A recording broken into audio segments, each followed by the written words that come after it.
Les flammes crépitent. L'armée de Clotaire II regarde le corps sans vie de la reine Brunehaut se consumer, et avec elle, la guerre fratricide qui enflamma tout le royaume franc. Après plusieurs décennies d'affrontements, le nouveau roi siège sur son trône, avec l'assurance qu'aucun membre de sa famille proche ou éloigné puisse un jour revendiquer sa place.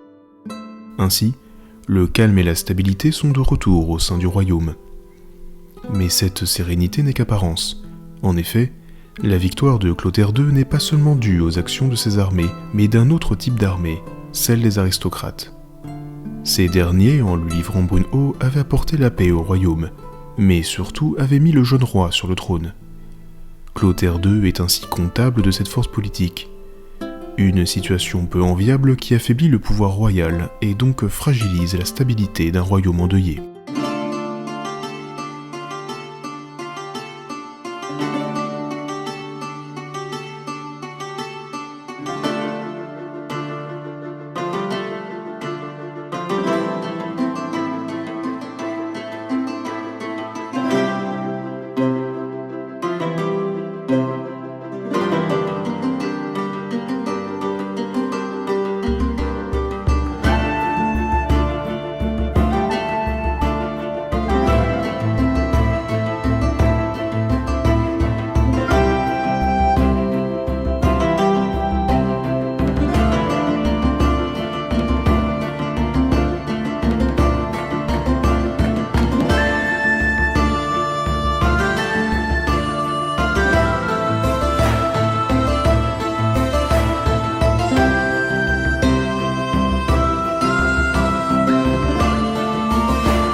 Clotaire II, qui pensait être débarrassé de toute menace, fait face à une force politique qui tira son épingle du jeu durant la guerre fratricide. La puissance des aristocrates n'est pas qu'un simple corps d'élite, mais plusieurs dynasties, souvent concurrentes, qui entendent faire avancer leurs revendications. Le souverain doit ainsi s'assurer de la satisfaction d'une dynastie tout en évitant de fâcher l'autre. Le roi, devant également assurer la pérennité de son règne et éviter toute nouvelle dissension qui embraserait à coup sûr le royaume, promulgue le 18 octobre 614 un édit consacrant les droits traditionnels de l'aristocratie et de l'Église. Il fut ainsi interdit de nommer un notable dans une province qui ne serait pas la sienne, consacrant de ce fait l'élite locale. Cette décision découla directement de l'opposition envers l'administration romaine voulue par la reine Brunehaut. Le pouvoir des familles aristocratiques sur leurs terres est ainsi consacré. Bien qu'en apparence la stabilité politique et publique semble préservée, cet édit illustre surtout un affaiblissement considérable du pouvoir royal, un affaiblissement qui apporte les premières fissures à la dynastie de Clovis. Clotaire II se doit de récompenser ceux qui l'ont aidé à vaincre Brunehaut. À cette fin, plusieurs aristocrates sont nommés à des postes clés comme cela fut le cas de Rado, placé comme maire du palais d'Austrasie, une nomination qui dessert un membre d'une autre famille répondant au nom de Pépin de Landenne, connu également sous le nom de Pépin l'Ancien. Les Pipinides sont ainsi éclipsés au profit des Agiloflingues. Mais ce coup dur n'est que partie remise pour cette dynastie qui entend bien marquer l'histoire. En 622, les Austrasiens, conscients de leur position de force, réclament encore plus d'indépendance. Clotaire II doit une fois de plus satisfaire les revendications au risque d'une révolte. À cette fin, le roi place son fils Dagobert Ier sur le trône d'Austrasie en tant que vice-roi. Mais ce dernier ne possède que peu de pouvoir et sa fonction réside à servir les volontés de l'aristocratie. Cette dernière est représentée par le nouveau maire du palais qui n'est autre que Pépin l'Ancien, ayant pris entre-temps sa revanche. La régence des Pipinides est guidée sans surprise par les intérêts de leur famille. Ainsi, Dagobert Ier ordonna l'attaque envers un prince saxon dénommé Chrodoald, qui appartient à la dynastie des Agiloflingues, rivale des Pipinides. Mais ce prince est également un proche de Clotaire II, ce qui déplut fortement au roi. Ce dernier obtint de son fils la promesse que rien ne serait orchestré envers la personne de Chrodoald. Mais que vaut une promesse d'un vice-roi démuni de pouvoir ? Le prince saxon, de retour sur ses terres, est assassiné. Par cet acte, l'image d'un royaume uni derrière son roi commence à s'estomper. Le 18 octobre 629, Clotaire II quitte ce monde, et le royaume franc est scindé en deux. La grande partie du royaume incombe à Dagobert Ier, déjà expérimenté aux affaires royales, et dont le caractère acquis avec l'âge lui permit de garder sous contrôle l'ambitieuse aristocratie. L'Aquitaine, quant à elle, se retrouve dans les mains de son demi-frère Charibert II. Un partage inéquitable qui illustre l'influence de l'aristocratie soutenant Dagobert Ier. Mais cette injustice n'est que de courte durée, puisque 3 ans plus tard, en janvier 632, Charibert II rend son dernier souffle. Immédiatement, l'aristocratie locale s'organise et le duc Égina, accompagné de l'évêque de Toulouse, organise la régence du fils de Charibert II, Chilpéric. Dagobert Ier ne tarde pas non plus à réagir, et le 8 avril 632, il assassine Chilpéric, lui permettant ainsi de rassembler tout le royaume franc sous sa coupe. Durant les festivités célébrant son règne, le roi fier ne se doute pas qu'il est le dernier roi mérovingien à diriger tout le regnum francorum. Dans l'ombre, l'aristocratie s'organise, et les premiers mouvements politiques ne tardent pas à s'enclencher. Mais Dagobert Ier n'est pas dupe.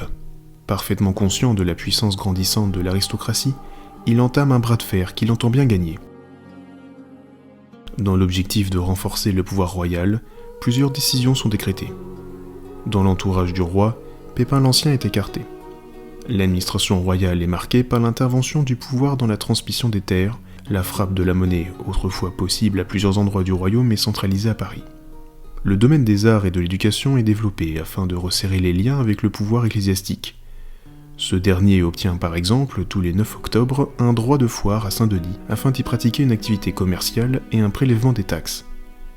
Au niveau militaire, une alliance avec les Saxons est forgée en 633 afin de stabiliser les frontières de l'Est. Par ces actes, Dagobert Ier marque la volonté de renforcer son pouvoir, mais s'opposer aussi fortement à l'aristocratie est lourd de conséquences. En 634, l'aristocratie entend bien faire pression sur ce roi qui cherche à les affaiblir. La noblesse d'Austrasie se révolte, forçant Dagobert Ier à effectuer la même manœuvre que son père. Il place ainsi son fils Sigebert III, âgé de 2 ans, à la tête de l'Austrasie. Par sa minorité, une régence est mise en place, assurée par l'aristocratie. La révolte de l'Austrasie n'est que le début des peines de Dagobert Ier. En effet, 1 an plus tard, Clovis II voit le jour, tout comme la rébellion de Neustrie. Déjà affaibli par les revendications de l'Austrasie, le roi est contraint d'unifier la Neustrie et la Bourgogne, puis de placer son nouveau-né Clovis II à sa tête, gouverné par l'aristocratie locale. Un traité est ensuite ratifié afin d'organiser la succession du roi. L'Austrasie reviendrait à Sigebert III et le royaume de Neustrie-Bourgogne reviendrait à Clovis II. En l'espace de 2 ans, les manœuvres visant à renforcer le pouvoir royal furent ainsi démantelées. Le 19 janvier 639, après un règne tendu avec l'aristocratie, Dagobert Ier s'éteint, laissant le royaume à ses 2 jeunes enfants, Clovis II, 4 ans, et Sigebert III, 8 ans. La situation est critique. Le royaume est divisé en 2 dans les mains de 2 enfants, et avec une aristocratie déterminée à prendre le pouvoir. Après l'inhumation de Dagobert Ier à l'abbaye de Saint-Denis, l'avenir des jeunes rois mérovingiens et de leur dynastie semble incertain. En effet, ces temps troublés offrent à l'aristocratie une occasion décisive de mettre en œuvre ses ambitions. Ce sont les maires du palais, l'épée à la main, qui assombriront l'avenir mérovingien.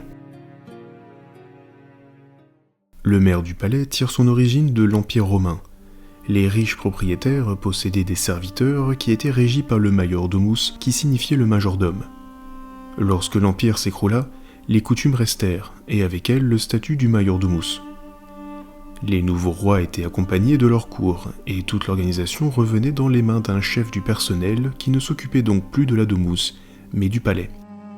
Ainsi, celui que l'on appelle désormais maire du palais, et qui est nommé par le roi, gère l'exploitation des domaines royaux par l'intermédiaire de ses intendants.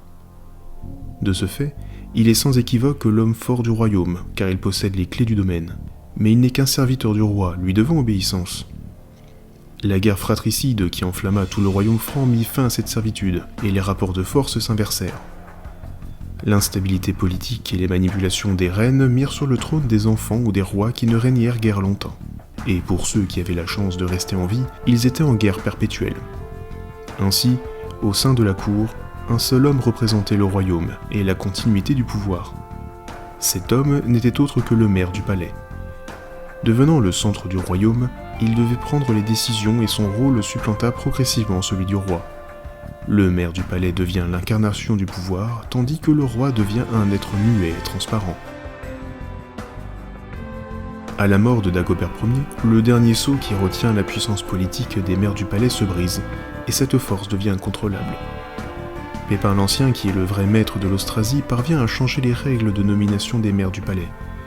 Autrefois nommés par le roi, la charge se transmet dorénavant par le sang, à la même manière que les rois. Lorsque Pépin meurt en 640, son fils Grimoald devient l'héritier légitime et il accède à la charge de maire du palais en 643. Sigebert III, roi sous influence, adopte le fils de Grimoald, Childebert. Pour le maire du palais, les dés sont jetés, et la couronne allait bientôt changer de tête. En 656, Sigebert III rend son dernier souffle, et Grimoald referme son piège. Il affirme que Childebert est le légitime héritier. Mais un obstacle reste en travers de la route, le fils de sang de Sigebert. Ce dernier est vite attrapé par les Pipinides qui le tondent et l'enferment dans un monastère en Irlande. En 657, l'objectif est à portée de main, mais Clovis II intervient pour mettre fin à l'usurpation du trône. Grimoald, tout comme son fils, sont arrêtés et décapités. Le complot Pipinide est un échec, mais cela impose un effroyable constat. L'aristocratie est désormais en mesure de faire tomber le trône. L'échec de Grimoald profite évidemment aux autres familles aristocrates, qui peuvent ainsi monter les échelons du pouvoir. Au-delà des frontières, le royaume franc est uni, mais en interne, les luttes intestines entre grandes familles ne font que s'intensifier, marquant un déclin désormais visible du pouvoir royal. Tous les rouages de la politique échappent aux mains des rois, qui deviennent de plus en plus figurants de leur propre royaume. Au sein des cours royales, un tabou commence à se lever, et de nombreuses personnes commencent à se poser une question. Les rois mérovingiens sont-ils légitimes à rester sur le trône ? Le 31 octobre 657, Clovis II quitte ce monde dans les cris de sa folie, comme un dernier cri annonçant la chute d'une dynastie agonisante. Ses enfants, Clotaire III et Childéric II, prennent les rênes du pouvoir, bien que celle-ci ne soit que d'apparat. Clotaire III monte sur le trône de Neustrie et Bourgogne sous la direction du maire du palais Ebroin. Childéric II, quant à lui, siège en Austrasie sous la régence du maire du palais Wulfod. Une nouvelle ère semble s'annoncer. La tentative de prise de pouvoir par les Pipinides reste gravée dans les esprits et marque un tournant politique majeur. Les maires du palais, serviteurs devenus maîtres, sont désormais en capacité d'attaquer frontalement les rois mérovingiens. Bien que les Pipinides aient été contrés, ce n'est que partie remise pour les ancêtres de Charlemagne, dont la détermination demeure inébranlable. Mais un autre orage gronde au-dessus du Regnum Francorum.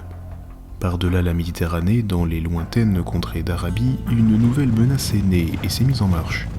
Une menace qui bientôt se présentera et ne fera que précipiter un pouvoir déclinant vers sa chute finale.